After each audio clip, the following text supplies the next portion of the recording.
одоо улсын их хурлд байгаа засгийн газар маань байна. Төрийнхэн ба штэ. Эдгээр чинь уул нь биднээс сонгогдоод бидний өмнөөс ажлыг нь хийж өгөхөд биднээс төсөв аваад тэгээд ажиллаж байгаа хүмүүсээ. Эдгээр ажиллаад тэнд хулгай гараад байна. За та нарыг би хулгайч гэж хэлэхгээг байна.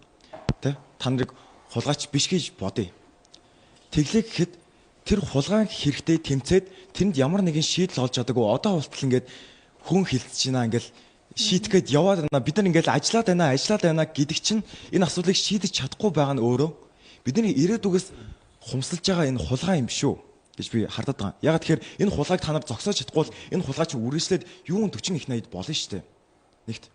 Хоёр толонгууд энэ та нар анзаарсан бол за Нямбатар сайд иргэд рүү гарч ирээд юм ярихад ард иргэд яаж дургуутаж бухимдаж байна. Ард иргэдийн тэр хүлээн авж байгаа байдал ямар байна гэдэг бүгдээрээ нүдэрээ харсан шүү дээ. Орилол за зүгээр зарим бас өдөөн туршдэр нь юм шидэд байгаа. Тэгэхээр яагаад ард иргэд чинь танаас ийм дургу болчихвоо гэдэг асуултыг та нар эхлээд өөрсдөөсөө эхлээд хараарай. Та нар өөрсдөө жагсаал цуглаан хийх болохоор гэр барьцдаг. Энэ том эндэр дээр гарч ирдэг микрофонтой бүх юм байдаг. Бид нар гараад ямар нэгэн юм хийх гингүүд бид нар ч юуч болохгүй жагсаалын анхны өдөр би жагсаалын эхний цагаас хойш энэ жагсаалд оролцоо явж байгаа. Жагсаал дээр ирсэн хүмүүс спикер оруулж ирэх гингүүд гаднаас нь хураагаа авчдаг. Ингэж спикер хураагаад аваад бид нарыг ингээд нэгдмэл байх боломжийг нь олохгүй бол энэ жагсаал чинь яаж нэгдмэл байж бид нар яаж үр дүндээ хүрэх юм бэ? Эргээд бид нараас асууж байгаа та нар ингээд үүмэн самуун дэгдэж байна.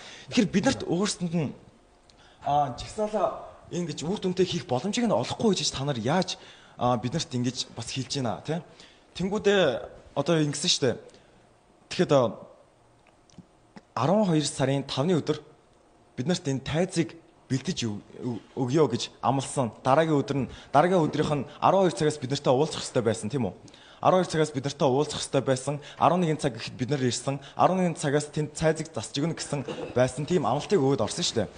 Гэтэл өглөө ирэхэд ороогүй байсан. Би тэр өдрийнх нь 11 цагт өөрөө ирсэн. Тэнд ямар ч ажилчин байгаагүй. Тэр тайзыг бэлдээ гэсэн нэг ч хүн байгаагүй.